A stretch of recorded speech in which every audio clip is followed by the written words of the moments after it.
شروع کرتے ہیں اللہ کے بابرکت نام سے جو بڑا مہربان اور نہایت رحم والا ہے۔ تمام تعریفیں میرے اللہ رب العزت کے لیے ہیں۔ السلام علیکم لسنرز، میں ہوں آپ لوگوں کی host Nausheen. Welcome to my channel horror stories official. I hope آپ سب لوگ خیریت سے ہوں گے، جہاں ہوں گے خوش ہوں گے۔ آج آپ لوگوں کے لیے میں بہت انٹرسٹنگ ہارر سٹوریز لائی ہوں جنہیں آپ لوگ بہت پسند کریں گے۔ آج کی جو فرسٹ ہارر سٹوری ہے وہ عدنان شیئر کر رہے ہیں۔ عدنان کہتے ہیں میں میاں والی کا رہنے والا ہوں اور آج آپ کے ساتھ اپنی زندگی میں پیش آنے والی ایک بہت ہی زیادہ ڈراؤنی کہانی شیئر کرنا چاہتا ہوں۔ جس علاقے میں ہم لوگوں کا گھر ہے وہ علاقہ بہت قدیم اور پرانا ہے۔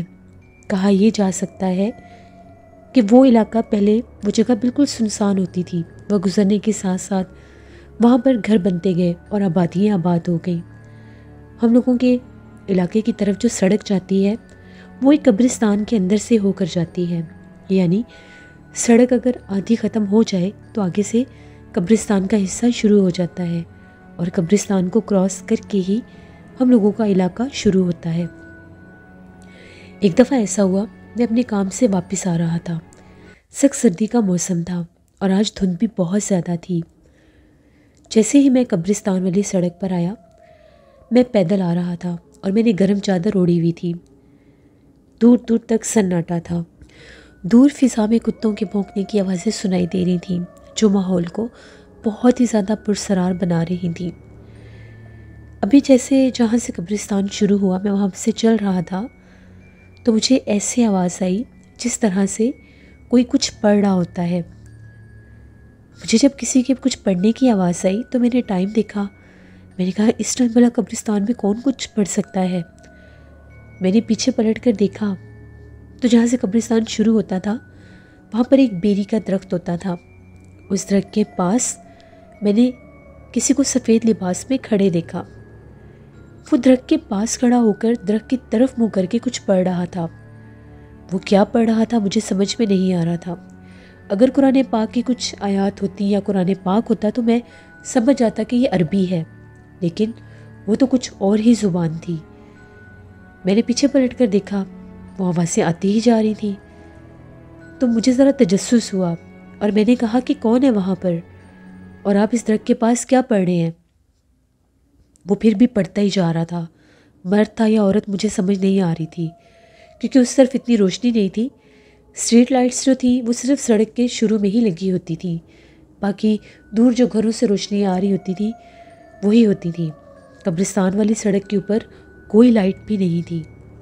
مدھم سی روشنی میں وہ سفید لباس میں جو کوئی بھی تھا، جب اس نے دیکھا کہ میں اس کے قریب جا رہا ہوں، اس نے قبروں کے اندر جانا شروع کر دیا، یعنی قبرستان کے اندر جانا شروع کر دیا۔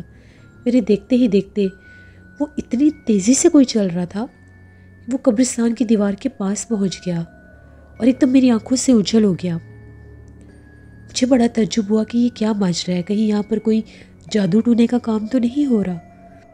خیر میں اپنے گھر واپس آ گیا۔ تھوڑا سا میرا سر بھاری ہو گیا، سر میں درد شروع ہو گیا۔ مجھے لگا کہ بہت زیادہ ٹھنڈ تھی، اس لیے میں نے یہ بات اپنے امی ابو کو بتائی کہ ایسے ایسے درخت کے پاس میں نے کسی کو کھڑے دیکھا، کوئی کچھ پڑھ رہا تھا، کہیں یہاں پر کوئی جادو وغیرہ کا کام نہ ہو رہا ہو۔ تو امی نے کہا کہ چھوڑو، تمہیں ایسے کاموں میں پڑھنے کی ضرورت نہیں ہے، علاقے میں اور بھی لوگ ہیں، تم چوکیدار کو یہ بات بتا دینا، چوکیدار خود ہی دیکھ لے گا۔ میں نے انہیں کہا کہ ٹھیک ہے۔ ایک تو علاقے کا چوکیدار تھا اور ایک چوکیدار جو تھا وہ قبرستان کا بھی تھا۔ ایک تو گورکن ہوتا ہے، اس کے علاوہ ایک وہاں پر چوکیدار بھی تھا۔ اکثر وہ ہمیں مل جایا کرتا تھا۔ اگلے دن میں پھر اپنے کام پر چلا گیا۔ اس رات میں ساری رات نہیں سو سکا۔ میں جب بھی سوتا تھا تو مجھے عجیب سا کچھ فیل ہوتا تھا، میں پھر جاگ جاتا تھا جیسے کوئی میرا سانس دبا رہا ہے یا میرا کوئی سانس روکنے کی کوشش کر رہا ہے۔ اگلے دن میں کام پر گیا۔ آج کام کچھ زیادہ تھا تو مجھے واپس آتے آتے 11 بج گئے۔ میں آج بھی پیدل ہی آ رہا تھا۔ کبھی کبھی ہوتا تھا کہ میں موٹر بائک لے جایا کرتا تھا، جب کبھی گھر میں ضرورت ہوتی تھی میرے ابو کو یا میرے بھائی کو تو میں لے کر نہیں آتا تھا۔ آج میرے ابو اور بھائی نے کسی جگہ پر جانا تھا تو میں بائک نہیں لے کر آیا۔ پھر بہت زیادہ سردی تھی، مجھے وہاں سے وہ لوکل جو آٹو رکشے چلتے ہیں اس نے روڈ پر اتار دیا۔ میں وہاں سے پیدل ہوتا ہوا جیسے قبرستان کے پاس سے آنے لگا تو مجھے وہاں سے کسی کے رونے کی آواز آ رہی تھی۔ 11:30 بجے کا ٹائم، اسی بیری کے درخت کے پاس سے مجھے کسی عورت کے رونے کی آواز آ رہی تھی۔ میری تو ایک دم سے خوف کے مارے میرے رونگٹے کھڑے ہو گئے کہ یہ کیا، اتنی رات کو کس کی رونے کی آوازیں آ رہی ہیں؟ اللہ نہ کرے پتہ نہیں کیا ہو گیا ہے۔ پیچھے پلٹ کر دیکھا تو کوئی دکھائی نہیں دے رہا تھا، لیکن رونے کی آوازیں بادستور اس بیری کے درخت کے پاس سے آ رہی تھیں۔ میں بیری کے درخت سے بھی دور تھا، رونے کی آوازیں بہت زیادہ تھیں۔ تو میں نے وہیں پر کھڑے ہو کر پوچھا کہ کون ہے قبرستان میں۔ میں نے چوکیدار کو بھی آواز دی۔ چوکیدار کا نام بابا رفیق تھا۔ میں نے بابا رفیق کو آواز دی۔ بابا رفیق اکثر وہاں پر پہرا دیا کرتا تھا، 10 بجے کے بعد وہ آ جایا کرتا تھا، لیکن آج تو 11:30 ہو گئے تھے، وہ بھی مجھے کہیں نظر نہیں آیا۔ اب وہ پھر رونے کی آوازیں آنے لگ گئیں۔ وہ اتنی درد بھری آوازیں تھیں کہ میں ان کو اگنور نہیں کر سکا۔ میں بیری کے درخت کے پاس گیا، بیری کے درخت کے اوپر سے رونے کی آوازیں آ رہی تھیں۔ جب میں نے دیکھا کہ درخت کے اوپر سے رونے کی آوازیں آ رہی ہیں اور کوئی سفید سا ہیولا سا تھا، جیسے اس نے کوئی چادر لپیٹی ہوئی ہے اور درختوں کے تنے میں کوئی بیٹھا ہوا ہے، اس کی آنکھیں چمک رہی تھیں۔ بس یہ دیکھنے کی دیر تھی، میں نے شور مچاتے ہوئے وہاں سے بھاگنا شروع کر دیا۔ میرا شور شرابہ سن کے علاقے کے کچھ لوگ بھی وہاں پر جمع ہو گئے۔ ان لوگوں نے مجھے پکڑا اور میرے سے ساری بات پوچھی۔ میں نے انہیں ساری بات بتائی۔ علاقے کے سبھی لوگ چلتے ہوئے بیری کے درخت کے پاس گئے۔ اس وقت وہاں پر کچھ بھی نہیں تھا۔ ان لوگوں نے کہا کہ یہ بہت دیر سے آیا ہے، سردی کا موسم ہے، سنسان سڑک ہے، اوپر سے قبرستان، تو یہ ڈر گیا ہے۔ کسی نے یہ کہہ دیا کہ اکثر بلیوں کی آوازیں آتی ہیں، اکثر بلیاں یہاں پر ایسی آوازیں نکالتی ہیں۔ میں اپنے گھر گیا، میری بہت طبیعت خراب ہو گئی، مجھے بہت سا بخار ہو گیا، اتنا بخار ہوا کہ میرے سے اٹھا بھی نہیں جا رہا تھا، میرے پورے جسم میں بہت زیادہ درد تھی۔ امی نے مجھے بہت ڈانٹا اور یہ بھی سمجھایا تھا کہ تم ادھر کیوں گئے تھے، کیونکہ انہوں نے مجھے کل ہی منع کر دیا تھا، پر میں چاہ کر بھی خود کو نہیں روک سکا۔ میں اپنے کمرے میں ہی سویا ہوا تھا، میرا بھائی بھی میرے پاس ہی سوتا تھا۔ مجھے رات کو بہت سخت ٹھنڈ لگنے لگ گئی، بہت سردی لگ رہی تھی، بخار تھا مجھے، تو میں بلینکٹ ٹھیک کر کے لینے لگا تو مجھے ایسا محسوس ہوا کہ جیسے پھر کوئی کچھ پڑھ رہا ہے اور وہی آواز آ رہی ہے۔ میری ایک دم سے جیسے جان ہی نکل جاتی ہے۔ میں نے پیچھے پلٹ کر دیکھا تو بالکل میرے پیروں والی سائڈ پر میں نے سفید لباس میں کسی کو کھڑے دیکھا۔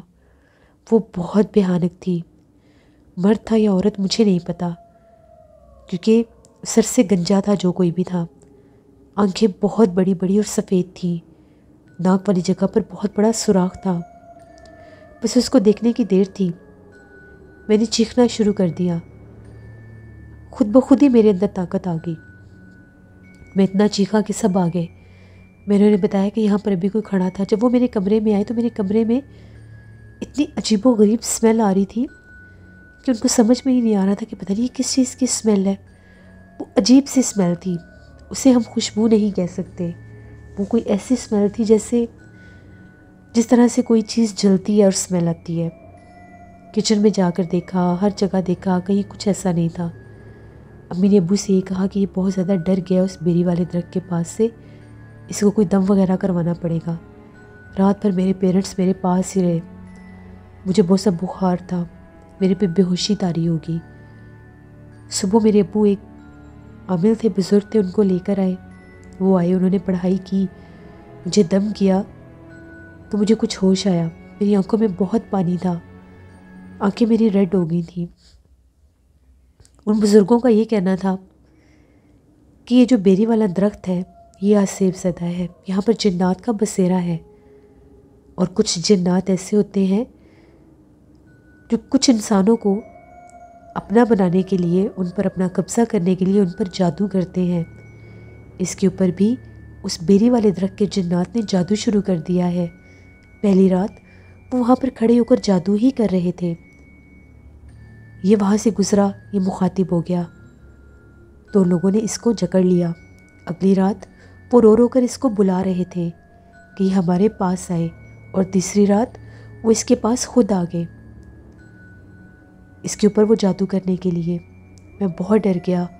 وہ جو بزرگ تھے انہوں نے سختی سے منع کر دیا کہ تم اس بیری والے درخت کے پاس سے 21 دن نہیں گزرو گے، چاہے کچھ بھی ہو جائے، ورنہ عمر بھر کے لیے تمہارے اوپر ان کا بسیرا ہو جائے گا۔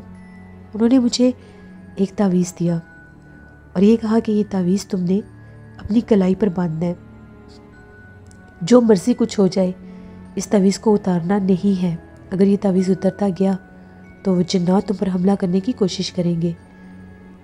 آپ لوگ یقین کریں کہ میں سویا ہوا ہوتا تھا تو مجھے ایسا لگتا تھا میرا ہاتھ پھٹ جائے گا، میرا ہاتھ اتنا بھاری ہو جاتا تھا، ایسا لگتا تھا کہ کوئی میرے ہاتھ کو اس طرح سے بھاری کر رہا ہے، بازو اتنا ٹائٹ ہو جاتا تھا کلائی والی جگہ سے کہ میرے ہاتھ اس تعویذ کو کھینچتے کھینچتے رک جاتے تھے، میں ادھر کرسی پڑنے لگ جاتا تھا۔ گھر کے صحن سے عجیب و غریب آوازیں سنائی دیتی تھی، کبھی کوئی بلی دکھائی دیتی تھی، کبھی کوئی بلی سے بڑا وجود جیسے کوئی بکری ہوتی ہے وہ صحن میں دکھائی دیتی تھی۔ جتنی بار کمرے کا دروازہ بند کرتے تھے اتنی بار کمرے کا دروازہ کوئی کھول دیتا تھا۔ بہت مشکل ٹائم دیکھا میں نے 21 دن کے بعد وہ جو بزرگ تھے دوبارہ آئے، انہوں نے سارا گھر چیک کیا، پڑھائی کی، انہوں نے یہ کہا کہ 21 دن وہ جنات آتے رہے ہیں اور تمہاری کلائی پر بندے اس تعویذ کو اتارنے کی کوشش کرتے رہے ہیں، لیکن تم نے ہمت سے کام لیا ہے، تم نے ہمت نہیں ہاری۔ ان 21 دنوں میں میرے گھر والوں نے مجھے 1 منٹ کے لیے بھی اکیلے نہیں چھوڑا تھا، ہر وقت کوئی نہ کوئی میرے ساتھ رہتا تھا۔ اللہ کا شکر ہے پھر وہ تعویذ میری کلائی سے اتار لیا گیا اور وہی تعویذ میرے گلے میں پہنا دیا گیا۔ اس کے بعد بھی میں کام پر جاتا تھا لیکن میں قبرستان والی سڑک سے واپس نہیں آتا تھا، ہم لوگوں کے علاقے کو ایک اور سڑک لگتی تھی، وہ ہم لوگوں کے گھر سے کافی دور راستہ بنتا تھا، میں ادھر تو چلا جاتا تھا لیکن ادھر سے نہیں آتا تھا۔